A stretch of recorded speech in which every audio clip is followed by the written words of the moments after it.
Good morning, everyone, and thank you for joining us today for the fourth edition of the AFD Research Conversation on the ECOPRONAT Research Program.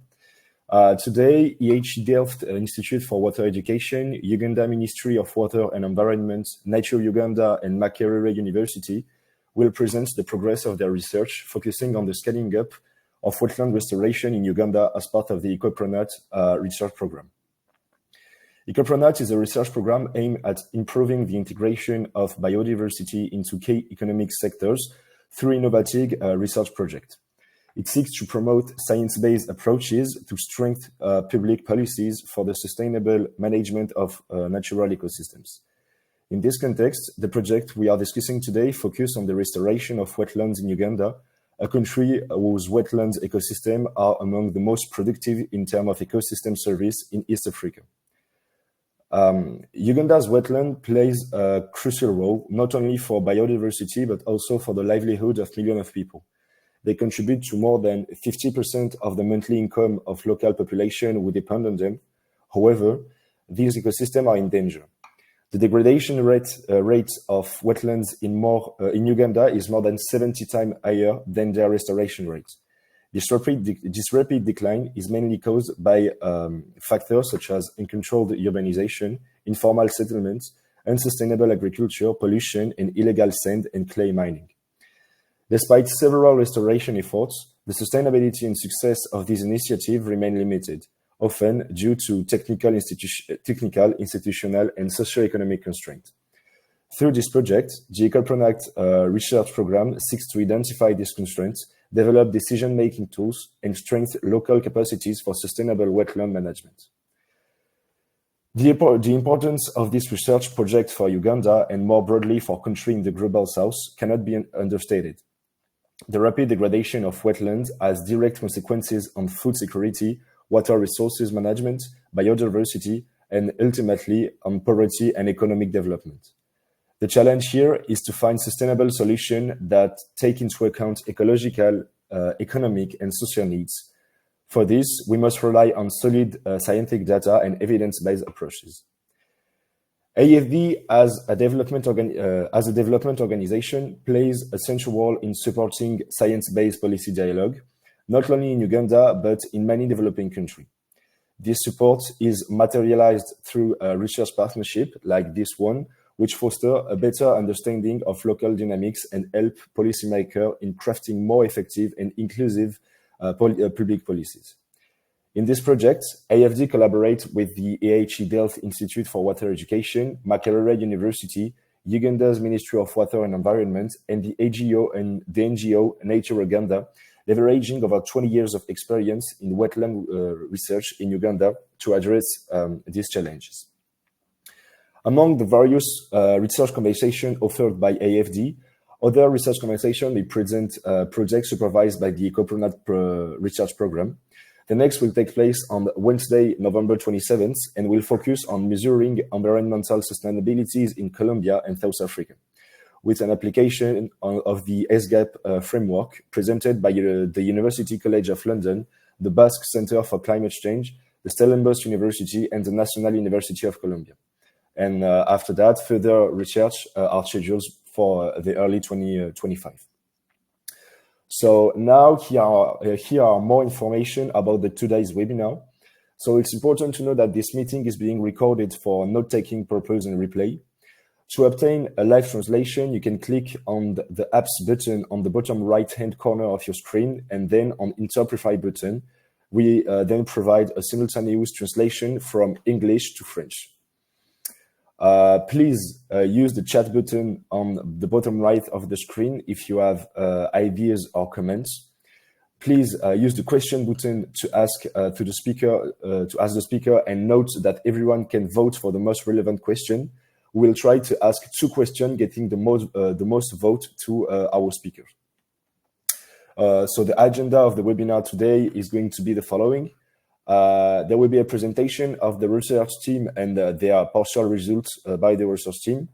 After that, a reaction and discussion from Raphaël, which is the program director delegate general manager of La Tour de Valat, which is a research center for the conversation of the conservation of Mediterranean wet zone. And after that, we'll choose the 2 most liked questions in the comments to ask them to the research team and the discutants.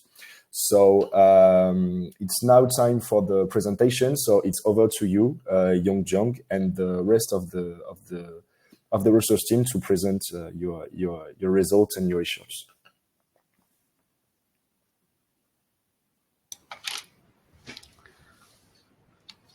Okay.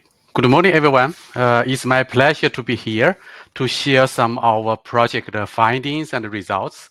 And first, I would like to thank the organizer, the AFD, for organizing these events and giving the opportunities. And so I would like to say I'm standing on the shoulder of a giant to share some of our learnings from this project. So as you can see, my presentation title is about addressing the constraint for wetland restoration in Uganda. So my presentation will be to introduce this project and to share with you our research methodology. Okay, yeah.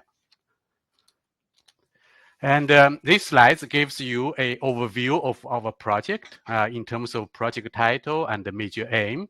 And basically, this project is trying to examine, understand, and address the restoration issue of wetland ecosystem in Uganda. Yeah, because there is a this is a big activity in Uganda, and so this should give the opportunity to learn this practice and what can we learn from this practice and how this experience and the lessons can be generated to other area. Okay, yeah, and also I would like to draw your attention to a key word in the title. Here, as you can see, there is one word which is called sustainable wetland restoration. Okay, yeah. And I would like to draw your attention to this word. What does that mean? Yeah, I understand most of you have some experience with restoration. So one of the major focus of this project is to look into how those wetland restoration can be made sustainable in the long run. We don't want to do it one time. We hope it can be sustainable in the long run. So that's the eventual goal of this project. And also, as you can see, this project is funded by the ECOPRONAT program, as mentioned by the manager. And also this project runs for 2 years, nearly 3 years, started from October to 2022, and it aims to end in January 2025. Okay, as you can see, we are nearly done. We are getting very close to the end dates of this project. And as I just mentioned, the overall objective of this project is to hopefully to facilitate and enhance upscaling of sustainable wetland restoration in Uganda in the future. Okay, so this is the overall objective.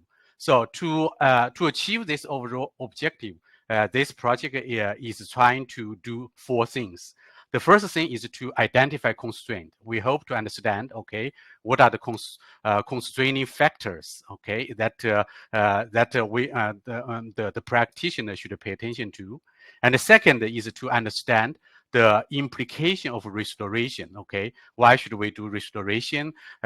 Once we do restoration, what are the implications for the ecosystem, for local people, for the livelihood? Okay, so based on the learning on these 2 aspects, we hope to provide information and the tools to support decision making, because eventually we want to do something to enhance the program. Okay, yeah. And also at the same time, we hope to strengthen the capacity in wetland restoration and the management. Okay, yeah, because that's also important. We hope this project can, the impact of this project can stay on. Okay, not just one time. Okay, yeah. So in this project, we adopted an approach which is called living lab approach. By this approach, we selected 2 wetland sites. Basically, we try to use these 2 wetland sites as an experiment to observe, to learn how restoration can be practiced. what can we learn from the current practice in these two wetlands? One wetland is called Lubiji, which is an urban wetland in the urban area of Kampala city, which is the capital of Uganda. Okay, and the second wetland is called Rufuha. Rufuha is a rural wetland. Okay, because this wetland have a different setting, and then it's in rural area. It is critically important to local people's livelihood. So, and then we wanted to learn from these two wetland sites about this restoration practice. Okay, yeah. So this two wetland is more like experiment sites. So we try to learn from them. And here you can see, as part of our project method, we try to build a multidisciplinary, multi-professional consortium. Okay, as you can see on this slide, on your left-hand side, you can see the members of this consortium, and including Makerere University in Uganda, which is the leading local partner in Uganda. Okay, and also my institute, IHE Delft in the Netherlands, is coordinating this project. We are from Global North, but the focus should be in the Global South. And also we have a Nature Uganda, which is a NGO. Okay, they have a lot of experience in implementing those wetland restoration, wetland conservation. Okay, yeah, and so we are happy they are on board in this project. Okay, the last not least is the Ministry of Water and Environment. So we are very lucky to have them on board, because of course as the government authority who is mainly responsible for wetland management and restoration. So we are lucky to have them on board. Okay, yeah, as you can see, it's a nice combination of practitioner and academia and NGOs. We hope to cover different aspects of wetland restoration, but also we hope to bring different expertise. Okay, yeah, and as you can see, we have different disciplines involved, including ecology, environmental science,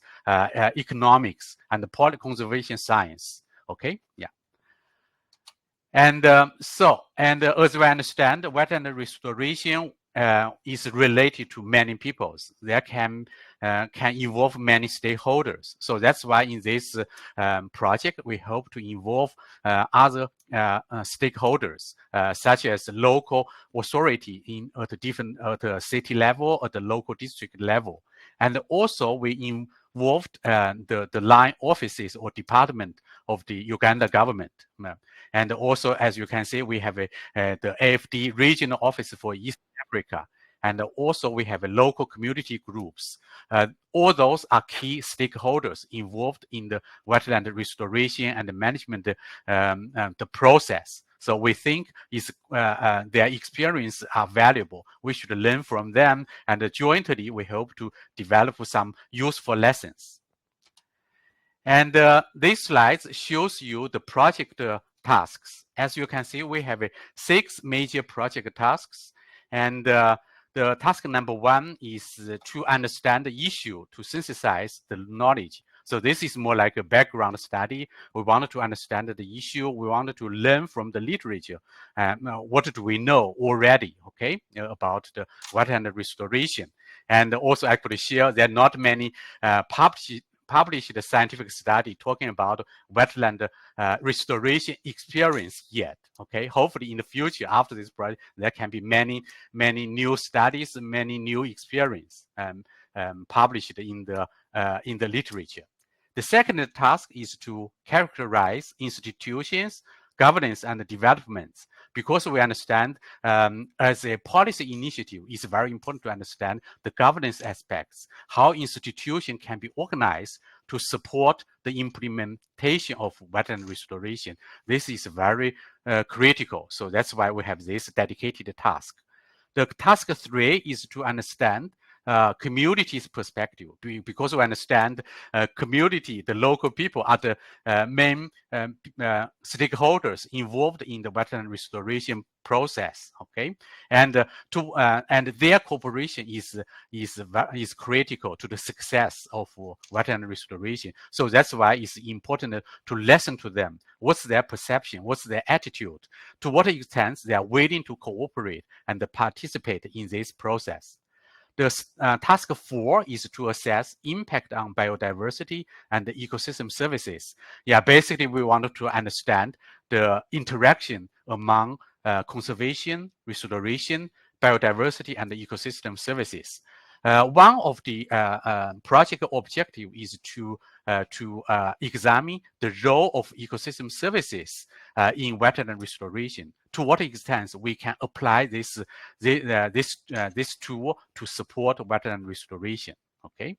Task 5 is to develop and test the indicator for monitoring, for developing tools to support decision making, because as I mentioned, eventually we wanted to take actions, we wanted to provide information and the tools, and we wanted to improve and enhance the practice on the ground. So that's why we have this dedicated task on the indicators. How can we use those indicators to evaluate, to monitor whether we are on track to a successful wetland restoration? The final task is to strengthen capacity. So this is more like a cutting across same. Okay, this one include like workshops, policy briefs, and education material. On your right-hand side, you can see the different colors. The dark blue color represents the project activity has been completed, we finished already. The light blue color represents, okay, this partially done, but not completed yet. The yellow are something we are to be conducted in the remaining time, okay? As you can see, we are getting close to the end of this project. We finished most project, and so that's why we are able to share some of our learnings and some of the project results and findings through this webinar. And so that's all about my presentation. So I hopefully I made it clear, gave a brief introduction to our project methodology and partners, and what's the main project mainly about. And as I mentioned before at the very beginning, I'm standing on the shoulder of giants. I have a dream team. So my team member will share their findings of this project. Okay. Yeah, thank you.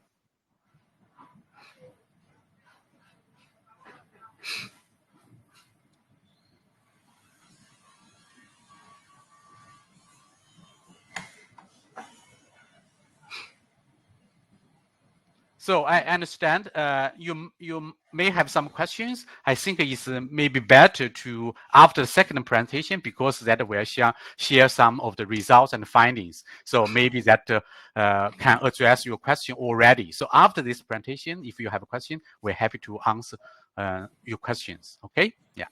So Frank, I move it to you. So.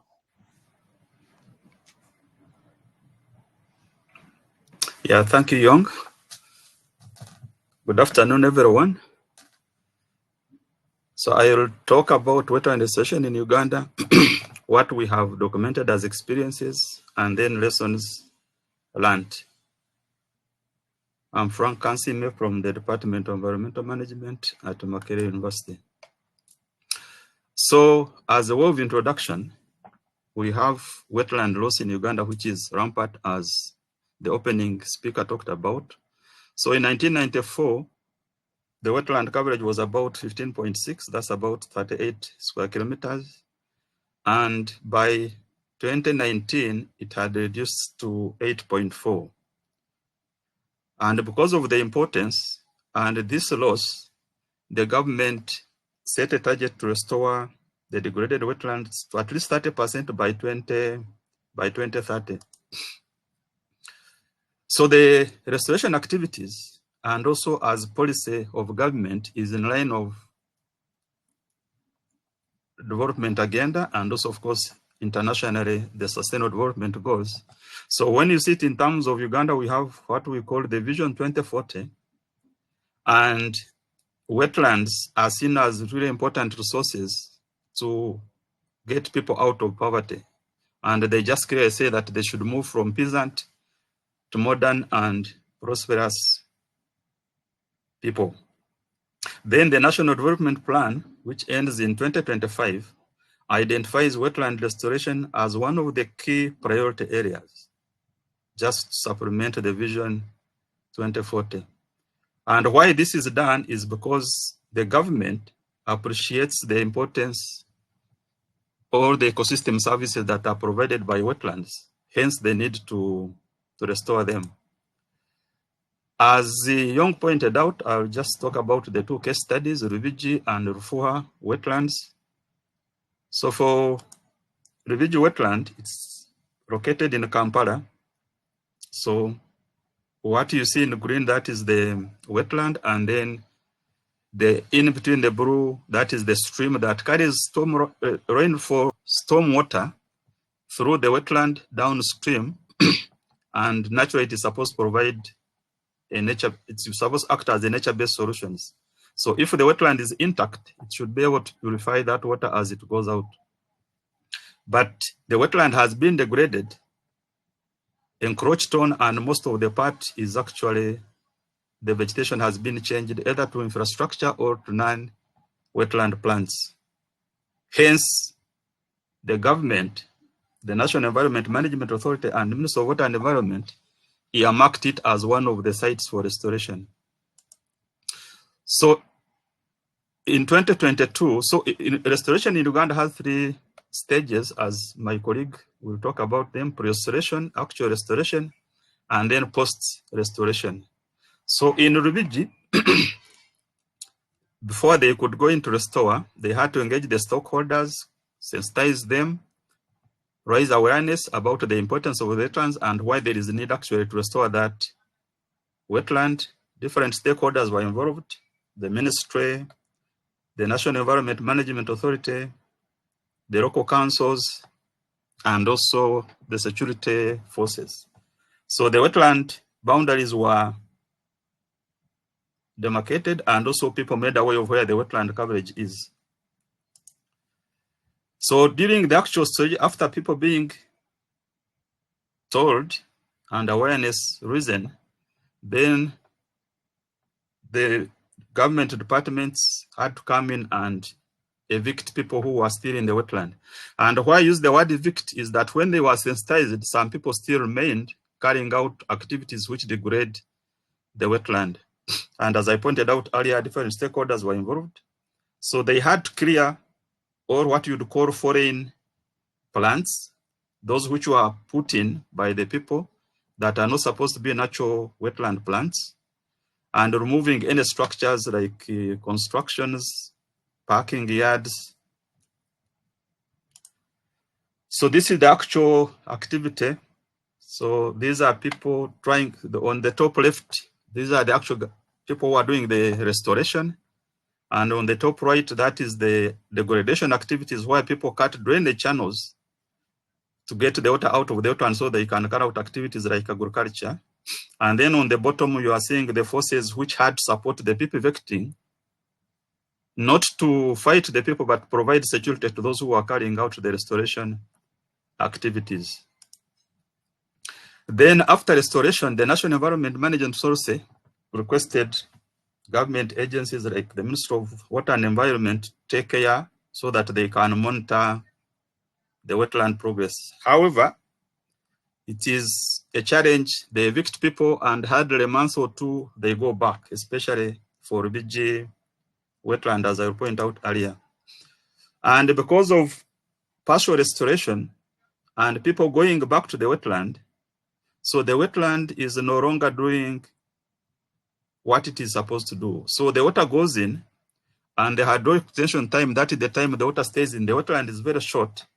And what you see here is the water which goes, on the right is the water which goes into the wetland, brownish, that is storm water, and it still gets out when it is brown, meaning that there isn't enough time for this water to stay in the wetland to settle, so that the particles which cause the brown color settle out of the water. However, for the part which is not yet completely degraded, there are still some ecosystem services. As you can see on the top, people are harvesting craft, drying it for selling, and then on the bottom, there's some grass which is used for feeding cattle as some of the benefits that come out of the wetland. Then for Rufuha wetland, it's in southwestern Uganda. This is a rural area, as Yong pointed out, and it provided a different experience compared to the urban wetland Rubiji.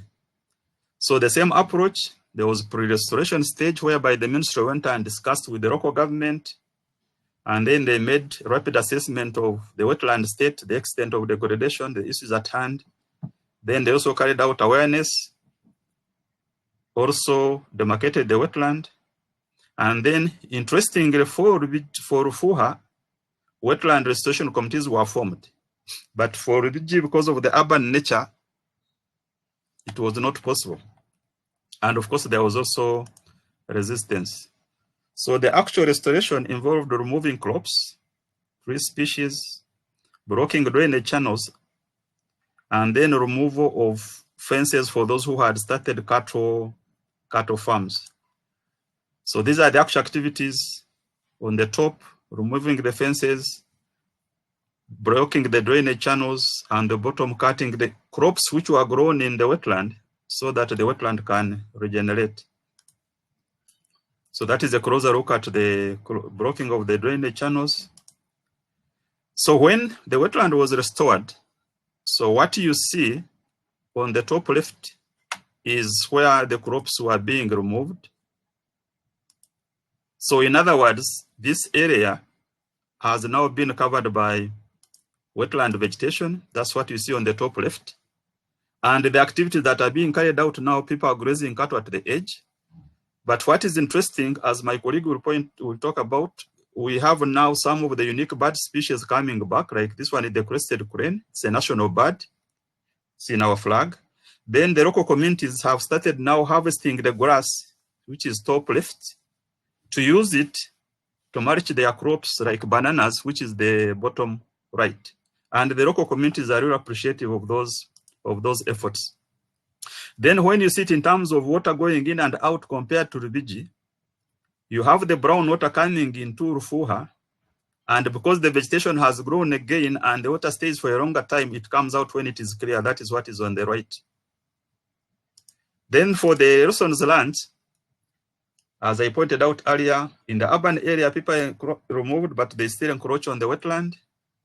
And then also, as was pointed out in the opening remarks, there is a lack of coordination among institutions. You have those responsible for environmental management, like the Ministry of Water and Environment, advocating for wetland management.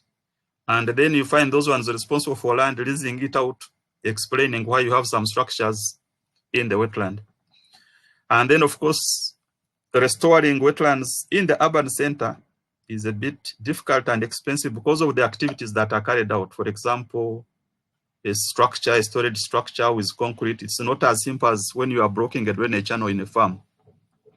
But what is interesting is that the government is planning to turn Rubiji into an eco park, whereby it can become a tourist attraction. The assumption is that when the wetland recovers, then the bird and animal species would come back, then it can be used for tourism, education purposes, and also people going in as a leisure park.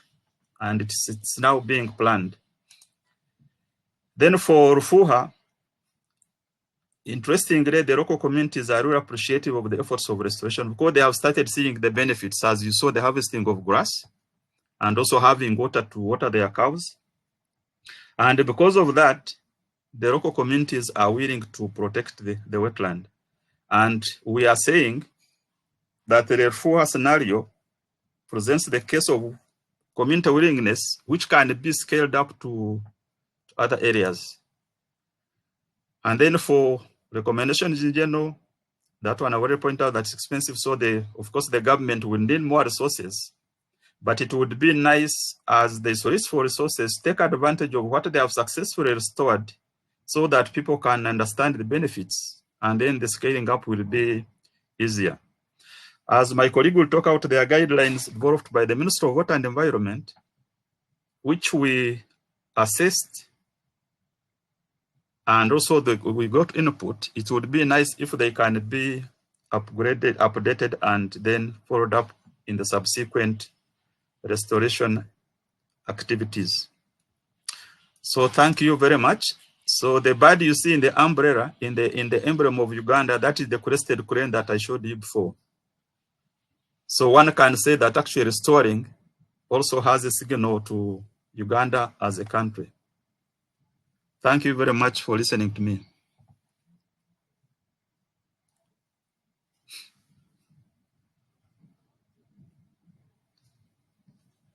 So we move on to Jimmy now.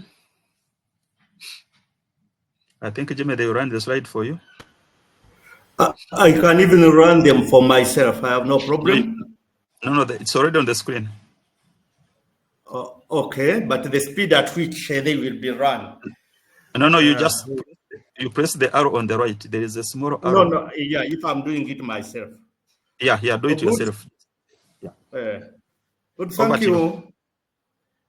Good afternoon, everybody, and welcome to this webinar for the presentation of the biodiversity assessment results that were done by Nature Uganda. I'm called Jimmy MUHEEBWA, and I work with Nature Uganda as the Director for Conservation and Partnerships. Whoever is moving the slides, because now it's you who has presented, you need to take me to the next one. And this slide, Professor KANSIIME mentioned part of it, but I need to highlight a few things. That Uganda wetlands support 43 species of dragonflies, supports 9 species of mollusks, 52 species of fish, 48 species of amphibians, 243 species of birds, 14 species of mammals, 19 reptiles, 271 plants or microphytes.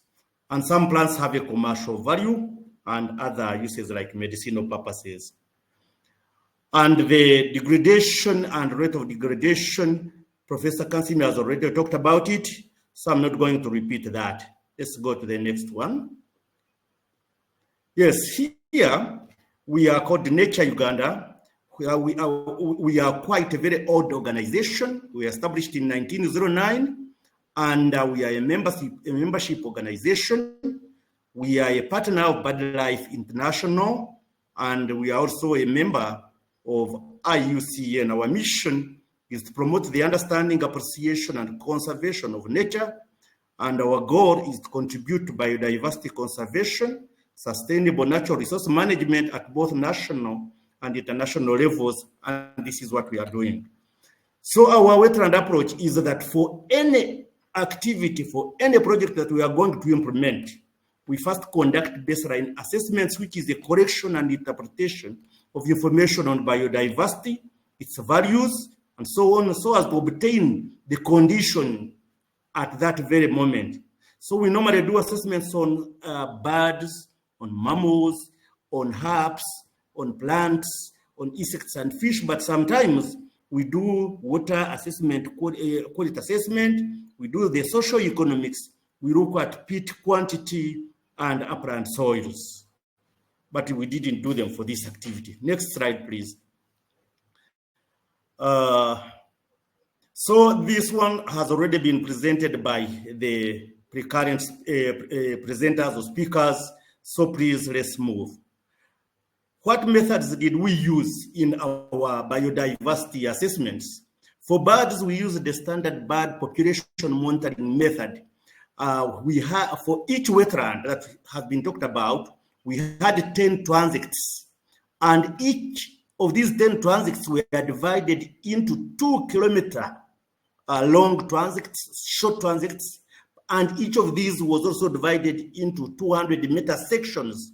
So we could move along these sections, counting birds that we could see, that we could hear, because we also can interpret their sounds, and those ones eventually, if we are told by other people that these birds exist here. For herps, we used the visual encounter surveys. We could look at them during the day, Some of them only come out at night, so we could do it. But we also had the pitfall trapping, where they would fall in the pit, and then we look at them probably the next morning, and then we identify. For mammals, we did the active trapping, especially for rats, those that are very small. But for bats, we used the mist netting. Other mammals, like big ones, we could look at their footprints or fecal material, and then we would say, yeah, it's you that did this thing here. For plants, we surveyed them along transects, small paths in the wetland. Then whichever we would see, we would record. Those ones that we wouldn't record, identify, we would take them to the herbarium, and then we identify. For insects, we are using the sweep netting, especially for the butterflies, and also for the dragonflies. We are also using the sweep netting, but we would target where there is a lot of water, because dragonflies feed around water. Next slide, please. Then the results. For Rubiji wetland, we recorded 94 species, and of these, 24 are water birds. Remember, in Uganda, we have about 1,060 species of birds. Rubiji gave us 94. For herps, we recorded 16 amphibian species, and of these were amphibian and 18 were reptiles. For mammals, we recorded 15. Uganda has about 200 species of mammals. So at Rubiji, we recorded 15, despite its being degraded. Plants, we recorded 134 species, of which 6 were invasive species, and insects, we recorded 64, which were butterflies, and 33, which were dragonflies. In Uganda, we have many insects, but very few dragonflies. Next slide, don't mind. For Rufuha wetland, we recorded 124 species of birds, and 22 of them were water birds. This is a wetland, of course. For herps, we recorded 17 amphibians and 19 reptiles. For mammals, they were 13 small ones and 19 big, medium-sized ones, including monkeys, vervets. For plants, we recorded 133, 3 are invasive, and insects, 56 dragonflies, butterflies, and 30 dragonflies. Let's move. So here, it shows that Rufuha had a richer mammal community, but this was mostly found in the relatively intact section. While it was almost the same for Rubiji, but because of its degradation, you would find that they are almost dispersed everywhere. But Rufuha was bringing out the clear picture that mammals prefer a relatively intact section. Another slide, please. And then for herps, we found that the lower the biodiversity, plants, and so on, there you would find there are many reptiles. So the degraded sections tended to post more reptiles than the intact ones, meaning that here you would find a lot of microclimate or micro habitats that these animals or these herps preferred. It was almost the same for Rubiji, but Rufuha posted it very well. So for Rufuha, we found that it is relatively safer, more than Rubiji, and it provides more favorable conditions for nesting, for breeding, and for foraging of most of these species. But most importantly is that at Rufuha, we found there the globally threatened species, including the gray-crowned cranes, like Professor Frank has just shown, and the tawny eagles, the blue-headed cuckoos. These ones are species of very high importance in terms of conservation. Then also we know that, as I said, Uganda has 1,060 species. this is according to the checklist.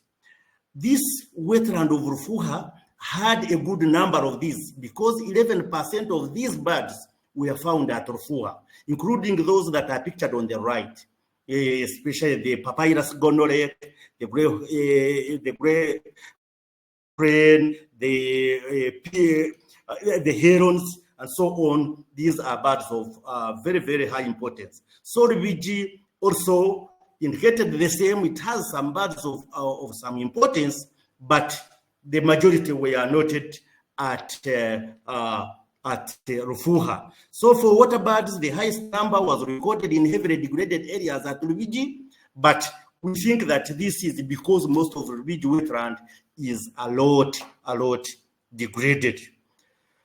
So why do we use birds in restoration and in restoration? It's because birds occur almost everywhere around the globe. They're easy to look at and identify. Bird distribution, bird behavior, and ecology are better known than for any other taxa. Birds are better monitored than any other taxa. They are generally easy to detect, they are easy to identify and count. And they are very mobile because we have those that can travel long distances, even from Europe to Africa. And their distribution generally, there was a statement I was finishing before I get to that. It reflects many other wildlife groups, and bird population trends mirror those of other species. Take me to the next, please, and I get towards the finish. Now, how do we monitor? We are using what we call citizen science because we can't be everywhere all the time. We want to work with the communities, and this they use what we call citizen science. And our method is locally based monitoring, which is just a simple monitoring tool because it's used by the communities who have lived with these species. So they participate in ecosystem monitoring at the wetlands, and they share the knowledge, the data with us, and then we take action. This slide is about the work or the results that have come out of the locally based monitoring. So we give them the English names of the birds, or the reptiles, or the mammals, insects. They tell us the local names. Then they go there and count and tell us, oh, on this transect we found 2 of these. This transect we found 7 of these, and so on and so forth. And then they eventually submit this to us. But we are also doing this work not only in Rubiji and Rufuha. We are also doing it elsewhere, and we are working with partners like Wetland Management Department. We are doing it with district natural resources officers and environment officers, doing it with sister NGOs and with private sector. Next slide, please. And there is restoration already in progress elsewhere where we have worked, and we think that this restoration can be replicated at Rubiji and also at Rufuha. We have done it in mid-Albertine, we have done it in southwestern Uganda, we have worked with local governments, we know it can be done. And the communities have been involved, as you can see in the pictures. They are involved as long as you take them through the concept, they will get involved. They work with us. We have done a lot of restoration elsewhere, following the pre-post restoration and post-restoration. We are also providing wetlands for Ramsar designation and for important bird area designation, and we are planning to do it even for Rufuha. Then for Rubiji, we can plan with the ministry to see what we can do. We also support communities with livelihoods because we know if they are well supported, it will serve as alternative, and then the communities can be moved out of the wetlands easily because they will be having something to do. And then we fundraise as consortiums. One of them is how we have worked with IHE Delft, how we have worked with the AFD. We have also worked with EU. We have worked with the BirdLife. We have worked with the NABU in Germany, DOF in Denmark, and other organizations to raise funds for conservation. In conclusion, the results above summarize the status and characteristics of biodiversity at the 2 sites. But we noted that degradation has taken a very big toll. And the records in the intact coupled with stories by the local residents brings out the picture of past status. So any further and future intention to counter this degradation that we have talked about, now there is information that we can depend upon. So we look forward to further support from everybody, you inclusive, so that we do this work and we restore Rigi and Rufuha. Thank you for listening to me.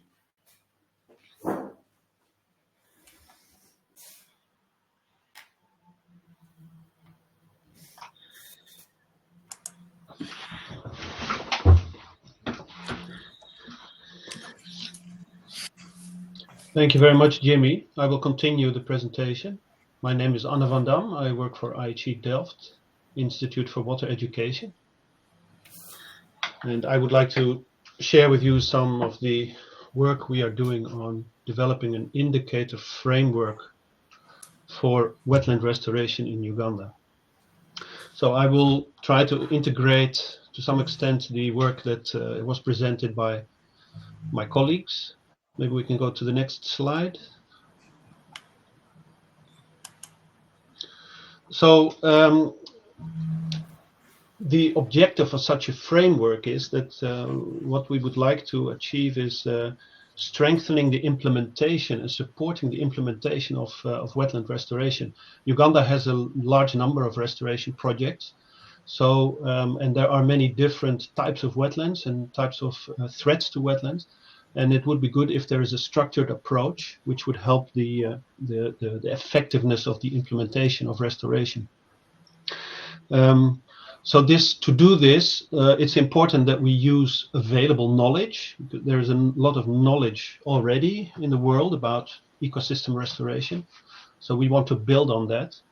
We also want to build on the experience that already exists in Uganda. Uganda has been very active in wetland management and wetland restoration. So we need to make sure that the framework we develop also fits the previous experience and way of working of the Ugandan wetland practitioners. And then finally, of course, we want to incorporate the results of our own current research project in this framework. So if we start with the available knowledge about ecosystem restoration, you can find, for instance, a lot of that accumulated knowledge in the international principles and standards for the practice of wetland, of ecological restoration, of the Society for Ecological Restoration. And so one example of a tool that they have developed that they present in that document are the indicators, the so-called indicator wheels. So there is one for indicators for the social aspects of restoration, and there are indicators for ecological restoration. So you see that each of those has 6, you could say, dimensions or six factors. So for instance, for social, there's community well-being, there's stakeholder engagement, there are the benefits distribution of restoration, knowledge enrichment, restoring natural capital, and sustainable economies. And each of these 6 dimensions are represented by a number of indicators. And you can see that those indicators can receive scores, right? Scores from 1 to 5. This is what is called the 5-star system. So you can get, the more stars an indicator gets, the higher it scores. So for ecological restoration, these dimensions are species composition, structural diversity, ecosystem function, external exchanges, absence of threats, and physical conditions. So there's no time now to go into all these factors, but I hope you can see that for all these factors we can come up with indicators, and we can determine how well these indicators are part of a restoration project. Okay, so for example, to show how this could work, this is an example of the ecological indicators for a baseline situation before the system was restored, and 10 years after the restoration of a system. And you see the green color indicates the scoring of these indicators using the 5-star system, and you can see that post restoration the scores for most indicators are higher.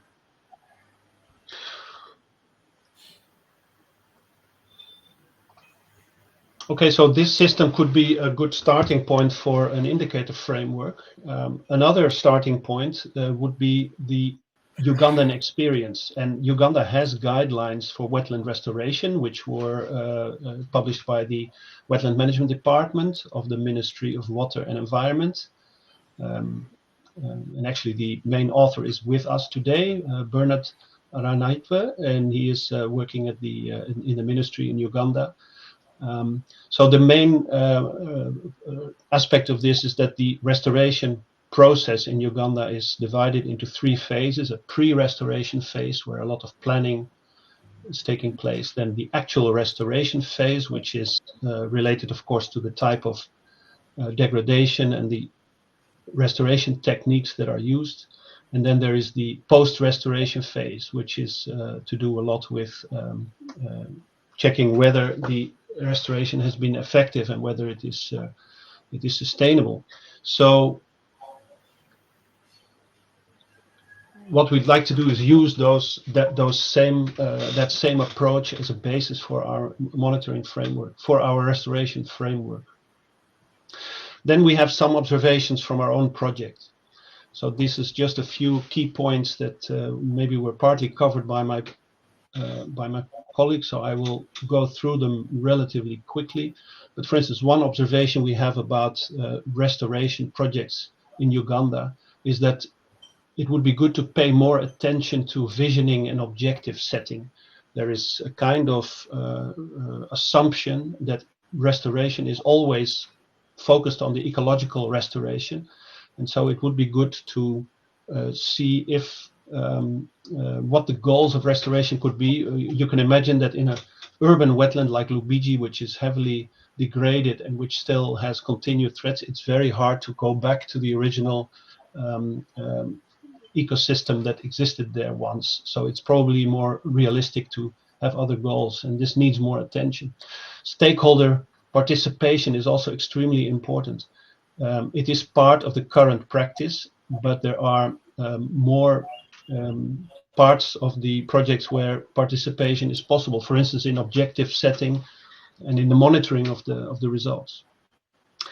Of course, the benefits of restored wetlands for communities are very important. If people do not benefit from the restoration, it is not likely that they support it or that they will be willing to keep using the wetlands in a sustainable way. It's also very important to understand where the degradation comes from and make sure that in the restoration project these causes are dealt with. And then another important point in Uganda is that there are many agencies, even at the level of the central government, that are involved in restoration one way or another, and therefore coordination is very important.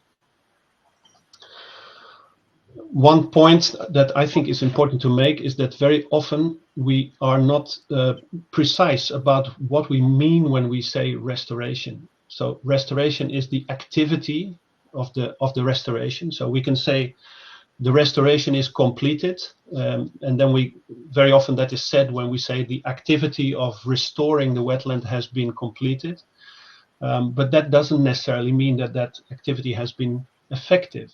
So restoration is also the outcome of the restoration activity. And so when we say restoration is completed, does it mean that we have been successful? And so it's important to be clear about that. And that is related to the 2 phases. So we've seen here that in Uganda we have the pre-restoration and the post-restoration phase. So the pre-restoration and the actual restoration is part of that, because that's mostly in the pre-restoration planning for the actual restoration, and they are related to the activity of restoration. And the post-restoration is related to the outcome of the restoration. So that means that if we look at pre-restoration, it's mostly about planning the project, and post-restoration is more about monitoring the restoration outcome. So now we go towards developing the framework that we would like to have. So what we have done is we have looked at the SES, the Society for Ecological Restoration Framework, and we have, but one of the comments we got during a workshop last year was that this is quite a complex framework with 6 indicators for both social and ecological restoration. So we somewhat simplified this. And again, time does not permit to explain this very much in detail, but basically we came up with 6 areas of indicators, which are economic and livelihoods benefits, governance and management, which is mostly about the decision making for restoration, but participation and co-creation, which is mostly about involving all the stakeholders in the process, quality of the wetland resource base, which is to a large extent about water quality and soil quality. Then there's biodiversity and habitats, and there is the threats to the wetland. So those basically mean that we have converted the 2 wheels that we had into one new wheel with 3 categories of social and 3 categories of ecological indicators. So the way we could use such a wheel is that for both phases of the restoration process, so for pre-restoration and for post-restoration, we can come up with indicators to score these 6 themes. And if we would add up these scores for the pre-restoration phase, we would have a feasibility score, you could call that. So that indicates to what extent a plan for restoration is likely to be successful. It is like a checklist that every important aspect has been covered. For the post-restoration, it is more like an effectiveness score. To what extent was the restoration successful? And if it is not successful or effective enough, of course, we can check which of these themes did not score very well. So you could see that these scores could be used as checklists to estimate the feasibility. It could also be used to look at the effectiveness. And here this picture indicates an example of how, for instance, a coordinating agency could use it to see how different projects score on these 6 themes and derive some lessons from that. So to end my talk, what we did last July is we had a workshop with a lot of stakeholders in Uganda, including the government agencies, the district people, some local residents people, of course the project team, the National Environmental Management Authority. And we looked at this idea for the framework, and we brainstormed a lot about what should be the indicators. And we also talked about how can we use this then in the practice of restoration in Uganda. And so this is where we are at our current work. Unfortunately, I can't show you what the result of this will be. We will come up with this system based on the results of this framework and discuss it again in a workshop with everyone that we will hold in November. And then hopefully it will also incorporate, for instance, the work on participatory monitoring that Jimmy presented, because if we ask communities to be involved in monitoring, that could be a way to do it. And hopefully this will lead to adoption of this system by the ministry. They've indicated that they want to update their guidelines, so we are confident that some of these results will be adopted by the practitioners in Uganda.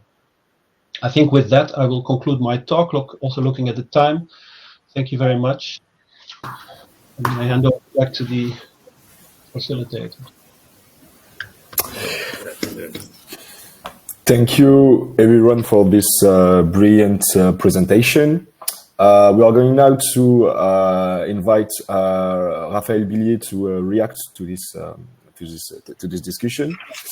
So Raphaël BILLÉ is an expert in natural resources management and biodiversity conservation, currently serving as the Director General of La Tour du Valat since 2019. In this role, he leads the Institute research and conservation strategies focused on protecting Mediterranean wetlands.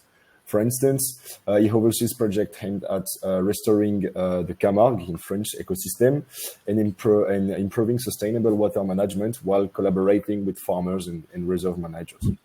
Before joining La Tour du Valat, he gained a significant experience in environmental economics. From 2009 to 2018, he worked at the Worldwide Fund for Nature, where he contributed to international conservation projects, particularly in the areas of protected area governance and climate change adaptation. He was also involved in research on environmental policies, on their impacts on ecosystem and local communities. His academic background includes extensive studies in environmental economics with a notable publication on conservation strategies and sustainable resources management. His expertise and action in the field of conservation results from many years of work at the intersection of research, environmental policy, and practical resource management. So thank you, Raphaël, to be with us today, and over to you for the reaction. Thank you very much, Maxime. It's a pleasure to participate, although I noticed that you probably mixed my bio with somebody else's, because I've never worked for WWF. I would love to, but never happened. So I don't know what happened, but anyway, happy to have the opportunity to discuss this project and the presentations. I'm actually the Deputy Director General at Tour du Valat, in charge of the program. The Tour du Valat, just in 1 minute, is a private foundation dedicated to the conservation and restoration of wetlands in the Mediterranean, so in all 27 Mediterranean countries.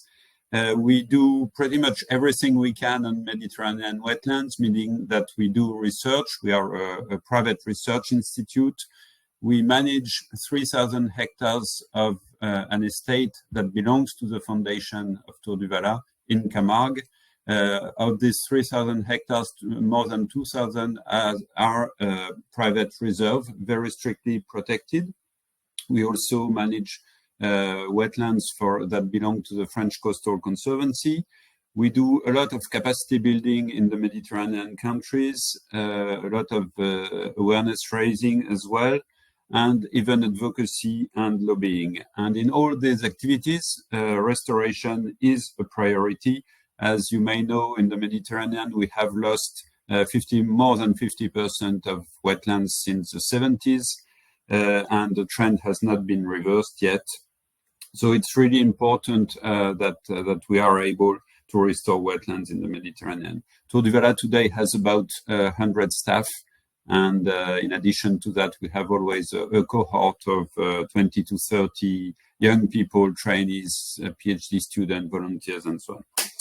Enough for Tour du Valat, but at least you know who I am. And just as a general feedback, maybe to start with, before coming to questions, I must say I'm very impressed. I think this project is really very important to progress practical knowledge, I would say, of ecological restoration of wetlands. So congrats first to the team. It's inspiring for what we are trying to do in the Mediterranean, and there are plenty of things in your presentations and in the reports that I had a chance to read that we can use in our own work. And I think that's already a first level of success, at least for me. I like that the project is very integrated. There are several dimensions of integration that I noticed between ecology and social sciences, of course. But also between restoration, management, and livelihoods. I think very often we tend to separate restoration and management, and these are two sides of the same coin. So it's good that you really integrate such dimensions. It's also nice to see integration between researchers and stakeholders from the north and from the south. And I understand that you may have difficulties. I've read from some reports that it's not always easy to find enough resources to actually mobilize colleagues in the Netherlands. but at the same time, it seems to be working quite nicely, and I want to congratulate you on that as well. Last dimension of integration that I think is very important and not that often taken into account is that you have two sites, and one is urban and one is rural. And a lot of times restoration work tends to focus on rural areas, and there is a good reason to that, is that it's easier. It's not easy, but it's easier, and your project shows that very clearly. Working in urban degraded wetlands is even more challenging.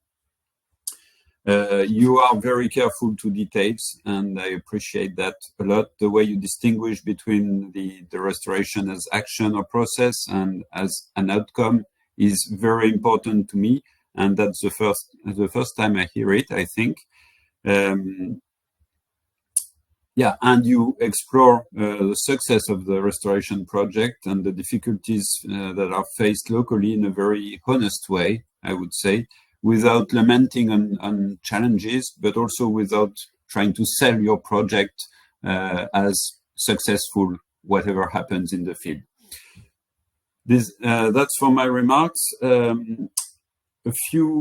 We see how daunting a task it is for Uganda to reach the target of restoring 13% of degraded wetlands by 2030. Stakeholder engagement is never easy, and I just wanted to share something. I don't know exactly the methods you used for stakeholder engagement locally. I wanted to say that at Tour du Valat we work with landscape architects, among others, before the restoration happens, to help local people visualize the potential result of the restoration. Very concretely, what your landscape, what the area you live nearby will look like when it is restored, and if we all together implement the restoration and management activities. Just for your information. I think the way you work on the two sides of the coin, restoration and management, is very interesting. If there is no management after the restoration, your income generating activities are likely not to replace the degrading activities, but to add to the degrading activities. So that's very important. And I was curious to know what the ownership status was of the two areas where you conducted the restoration. Is it public or private typically? And also, if I was not sure, I understood if they have a protection status, if they are part of protected areas. I've seen in one of the reports a recommendation that there should be an enforcement structure after the restoration is conducted. But I was wondering, enforcement, okay, but enforcement of what? Are there clear rules? So is it a protected area? And through these questions, I would like also to ask if, in your experience, do you think any restored area should be converted into a protected area, or do you think restoration should happen only within protected area boundaries to ensure sustainability, if not perpetuity, of the restoration? So I'm curious to hear what you think about this. Another point is about the way these two wetlands were selected for restoration. I'm wondering if there is, at the Ugandan scale, an effort to map potential wetlands or degraded wetlands, restorable wetlands, and if associated to this mapping there is a prioritization process at the national level. We see the intensity and the amount of resources that are needed for restoration. It's challenging to imagine that all or even 13% of wetlands in Uganda can be restored very soon. So how do you prioritize? And maybe you have a more opportunistic approach, which would be legitimate as well. I have no problem with that, but curious to know how it works in Uganda. A quick question on something I read as well about a revolving fund that is used as a way to generate income for local communities. I'm wondering how it works associated with the restoration project. Climate change also is, of course, mentioned as a threat to wetlands in Uganda, in addition to various human activities. And I was wondering if you had been able to integrate some climate change projections in the way you define the restoration objective. As Anna, you mentioned, it's very important to have a clear objective and to spend time defining it. So wondering if climate change has been included in that and at which time scale. Last question, maybe. Trying to look a bit further, your project has a very strong and welcome focus on upscaling and then on the barriers to upscaling restoration. I'm not yet hearing, I think, your conclusions on that. Do you think upscaling is likely to happen? Under which conditions? Of course, there are many conditions and many barriers to upscaling. We understand that institutional, financial, ownership, etc. But you know, if an anonymous donor gave you $100 million for the next 5 years, do you think Uganda could upscale the restoration process currently happening, and under which condition? I'll leave it here. I think it must be around 10 minutes already. And thank you again.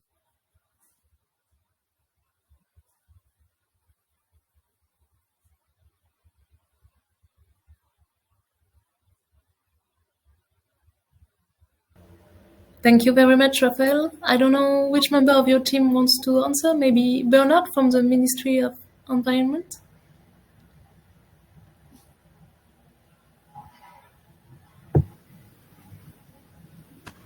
Yes, thank you for your good questions. Some of them I am seeing them online. I may not be in position to type and respond, but it's important that I respond to some of them here. Am I audible? Yeah. Can you hear me? Yeah. Yes, we can. Oh, good.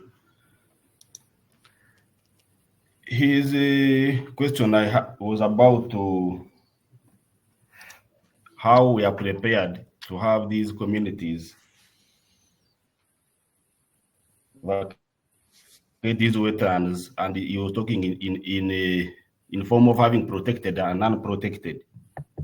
However, you may wish to be informed that we have just had gazettement of all wetlands across the country. This gazette instrument was done last year, by the way, and it has been one of our biggest challenges, especially in Uganda, where our land tenure system puts the land in hands of the people. Our constitution provides for a framework protection of all wetlands, such that they are managed by the government for the benefit of all citizens. The same with our national, the framework, the sector law, which is the National Environment Act, which has been repealed. The first one was developed in 1995.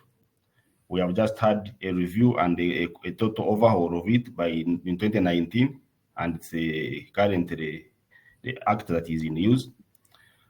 And therefore, we had been mandated as a lead agency, that is Wetland Management Department in the Ministry of Water and Environment, to gazette, so that these wetlands are all mapped, gazetted, and communities made aware of these boundaries. That's why we have many projects going on in terms of demarcation, so that wetland boundaries are all demarcated. So there is that this is a wetland that is protected and is not protected.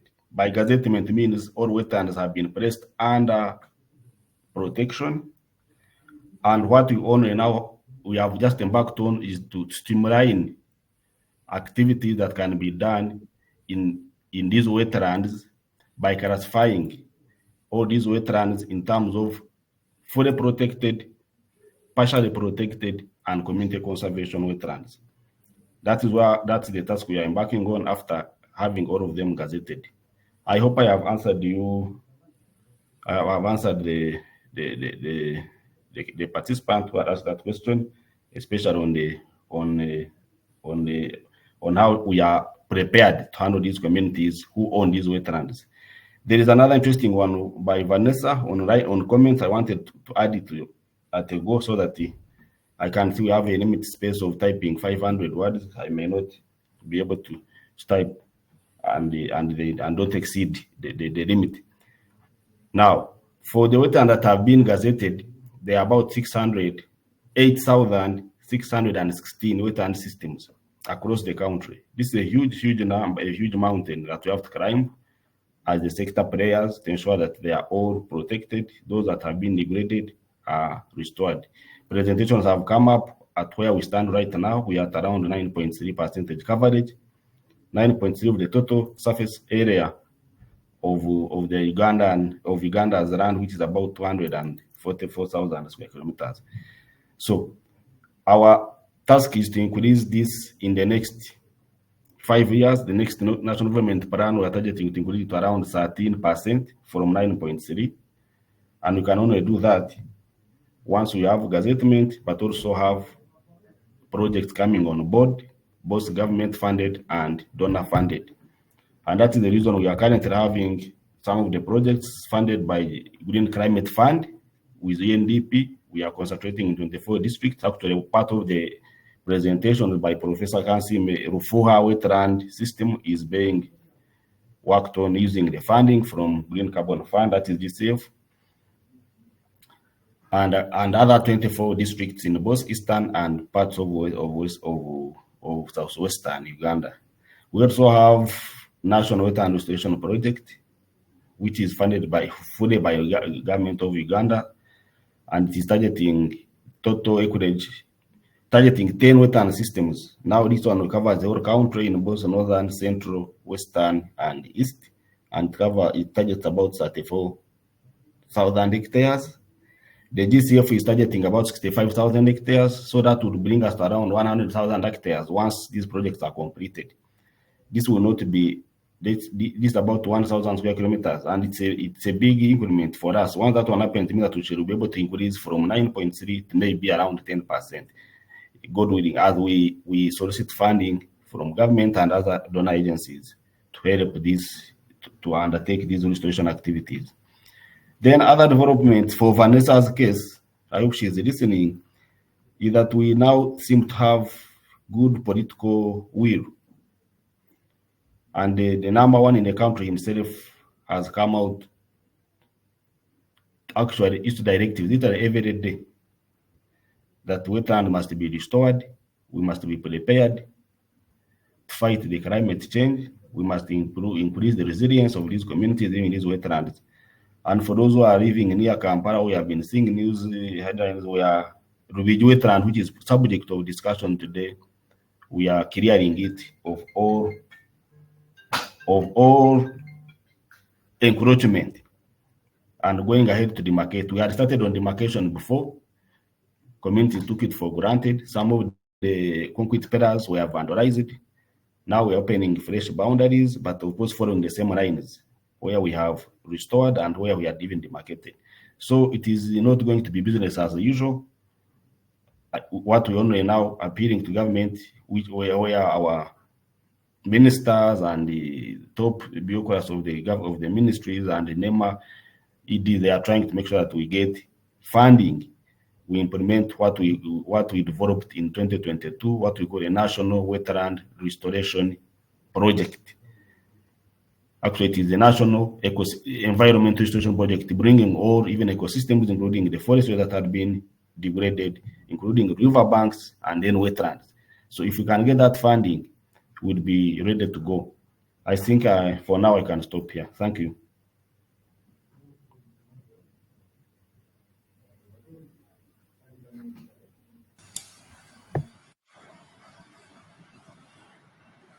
Yeah, maybe I can supplement.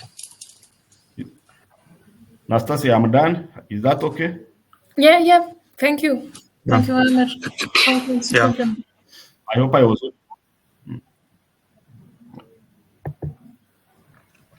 Yeah, I can supplement. So for ownership. I think Bernard touched on it. So all wetlands actually are held in trust by the government. So nobody's supposed to own a wetland. But if you owned it before 1995 Constitution, they are requesting you to use it according to the existing laws and regulations. So restoring is within, so you can call it a protected area. Then I like the idea of visualization using landscape architects. Maybe Jimmy will talk about it, but what is usually done before restoration, that's what we talked about while it's rising. Several meetings are held. And then the people concerned, including the local communities, are asked some sort of historical reconstruction. Maybe what we're using the wetland before, what changes have you noticed? And then they ask them, how would you want to see Anastasia, back to you. Back to you. Yes, For thank now? you, Frank. I think you have an issue with your connection, but Frank was complementing what you were saying. Thank you. We heard your answers. Thank you, Frank. So the local communities visualize, but I think having someone to have that nice map drawn and people, for example, indicating what they want to do where in the wetland, I think it becomes more and more attractive. For example, how come I can't listen to Frank? But we can hear you. Network? Yeah, maybe someone can type for him in the chat. Yeah, then the other one was on enforcement. What is being enforced?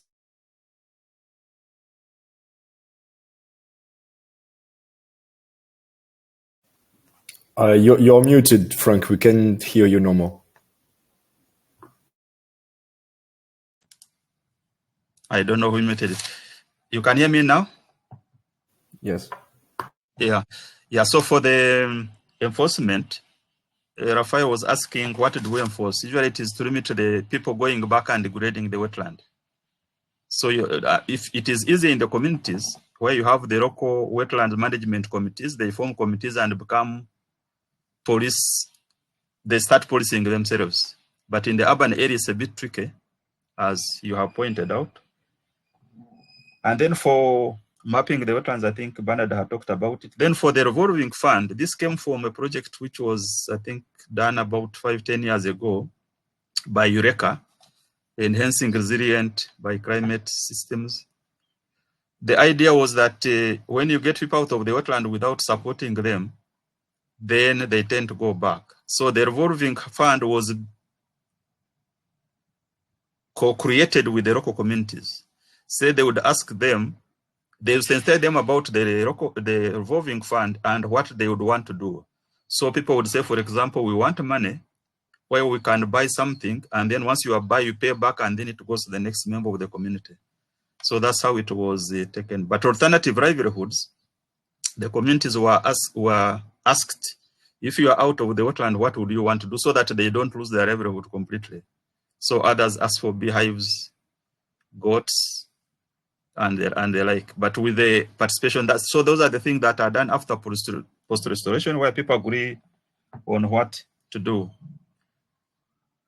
For climate change, incorporating it into restoration, maybe Anne, you can answer that, but it's a practice that we have not yet done, but I think it is really important. Why? Because if you don't make those predictions, what you would think that a wetland can turn into some sort of semi-dry, and then that would mean that actually people would see it as a dry land and they start encroaching on it. Yeah, that's what I can contribute to Raphael's questions. Back to you. I think on my part, most of the questions, all of them have been answered, those that related to my presentation, except a few that I see in the question section on the right-hand side. And where to add on the village civic scheme or the revolving fund, while we have not, as Nature Uganda, we've not done it on Rubiji or on Rufuha, we have done it elsewhere, and we found that it really works for the communities. Sometimes when you sit with the communities and they are listing what they would want to do as alternatives, they come up with something that you may not manage. So if they get a fund from which they can pick money and buy goods, or pick money and do agriculture, but then bring that money back with some little interest, it works for them, because now they will manage the fund themselves, and it will keep rotating within them, than for you to say that we are doing only goat keeping, when actually the members of the team, some wanted goat keeping, some wanted poultry, others wanted to plant pineapples and so on. But the fund will cater for everybody's need, as different as they may be. And how is it related to conservation? Definitely, a professor has already talked about it. It's a livelihood. They manage the fund. It keeps them doing activities, but these activities are done outside the wetland. That's the baseline. They can do it on their hillsides. It can be even trade, as long as it doesn't affect the wetland integrity. That one is very good, and we found that it has worked elsewhere where we have done it. Somebody asked a question about the theory of change. Yes, definitely, if you are going to come out with activities that are going to be done, you need to look at the threats, the drivers of the threats, and then what is it that is going to address the threats, and who is it that is going to undertake the implementation of those mitigations. All that one will comprise of the theory of change. So we have to come up with the theory of change even before we go to developing or working with the ministry to come up with a restoration plan and undertaking restoration. A theory of change is always very, very important. And lastly, there was something who was asking about sustainability measures. I think this was Lillian somewhere.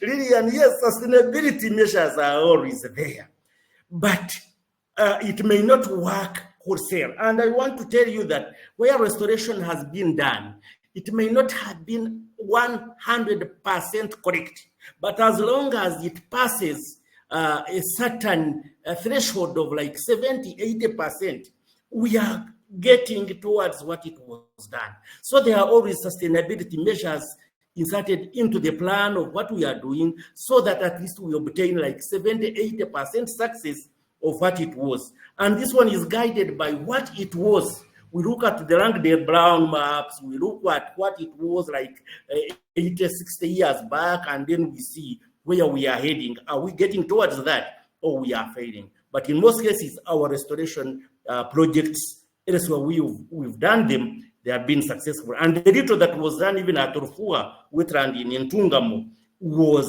very, very successful, to about 90%. So there is sustainability. Professor, you talked about involving maybe the planning section. Yes, at different district offices, we work with natural resources officers, we work with the land team, engineers, and so on, to make sure that what we are doing is holistically applicable, and it is holistically involving everybody at the local level and also at the higher level. So everybody is in it. Otherwise, if you don't have the district engineer, if you don't have the lands officer, if you don't have the natural resources, if you don't have the community development officers, then it will be one-sided and doesn't succeed. So everybody is brought on board. Thank you for listening to me. Thank you, Jimmy, for this complete answer. Maybe we can just finish with Anne. Annie, if you have something to say about the upscaling to answer the Raphaël questions. Yes, thank you, Maxime. Yeah, I can say something about the upscaling. And I remember Raphaël asking that question, and I was thinking about it. So one thing I could say about that is that, in fact, Uganda is already doing that, because they have funding from the Green Climate Fund and they have this objective of restoring a lot of wetlands. So in a way, our project is coming from that, and the idea is coming from, okay, this is going on, so let's try to learn from what's happening, and let's try to feed that back into the process so that it can be effective. One thing that I worry about is that if you really want to upscale this kind of process, you really need to make sure that the supportive environment for a process like that is there. So you need people who understand what is needed to support it. So if you really want to have communities participate in the process, you need, for instance, in Uganda, in the decentralized system of Uganda, you need people at the lower government levels, the district levels, and locally, you need people to be involved in that, to be able to support the communities. There are a lot of non-governmental organizations that can play a role in this, like Nature Uganda, who are in our project. But if you really want to upscale, you need to have enough people who can help you with that. And that means you need to train people, you need to develop the capacity generally to be able to support that. And so that is something that should not be forgotten when countries invest a lot of money in these kinds of programs. And also, I think for donors, it's an important lesson. But maybe one last thing I can mention very briefly, which I think about frequently myself, is the fact that compared to, for instance, Europe and North America, where we do a lot of restoration now, driven by European policies, for instance. In Africa, there are still many more wetlands that are still intact, right? So it is nice to restore wetlands, but it's much cheaper to prevent the intact wetlands from being degraded.